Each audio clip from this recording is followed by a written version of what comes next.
The legend of the watermelon. Once upon a time, in our country, there were tall mountains, long rivers, vast seas, and golden sunshine, but the fields were sparse, and there weren't many sweet and fragrant fruits like we have today. Back then, there was a guy named Mai An Tiêm who was super hardworking, skilled, and clever, so the king liked him a lot and even adopted him as a son. One day, at a big feast, Mai An Tiêm cheerfully said, "All the nem and phuong dishes from the forests and seas come from people using bows and nets, and even this rice that makes our wine is all thanks to human hands." A jealous official in the court went and snitched to the king. The king got furious and said, "Fine, let's see if he can survive just relying on his two hands." So, one morning, the king ordered Mai An Tiêm and his whole family to be exiled to a deserted island with no one around. Mai An Tiêm had to find a cave in the rocks to live in. From then on, every day, Mai An Tiêm went hunting birds, while his wife, Ba, went to the beach to dig for clams and catch fish for food. Suddenly, one day, Mai An Tiêm spotted a bird on the island.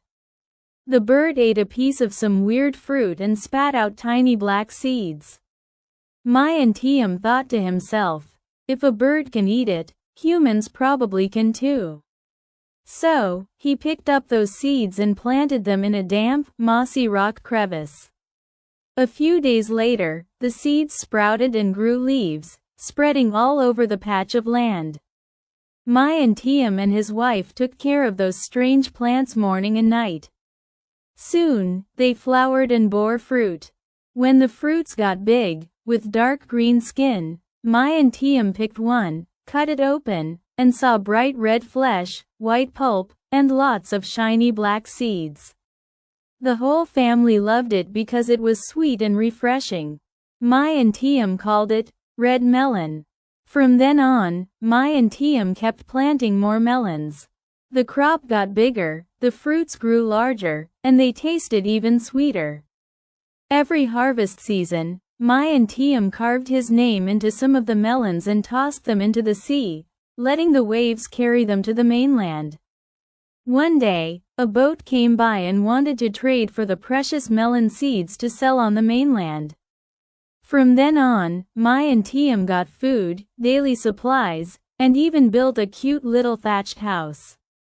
One day, someone presented the king with this strange melon. The king loved it and asked where it came from, only to find out it was grown by Mai An Tiêm on the deserted island.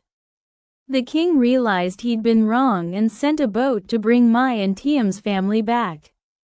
The couple happily gathered all the ripe melons and seeds, took them home, and shared them with neighbors, teaching everyone how to plant and care for them.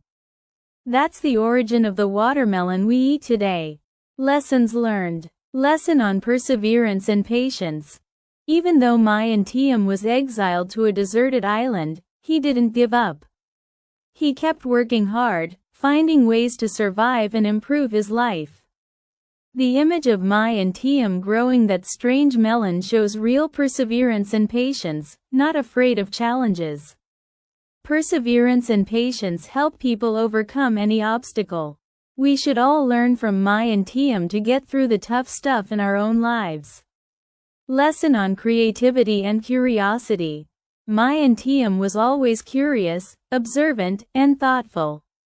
That's how he discovered the strange melon from the bird and succeeded in growing it. Creativity and curiosity are the keys to overcoming hardships and achieving success. Lesson on the value of hard work. Mai An Tièm's whole family worked tirelessly and diligently to survive and thrive on the deserted island. Hard work is the source of all material and spiritual value, helping people build a prosperous and happy life.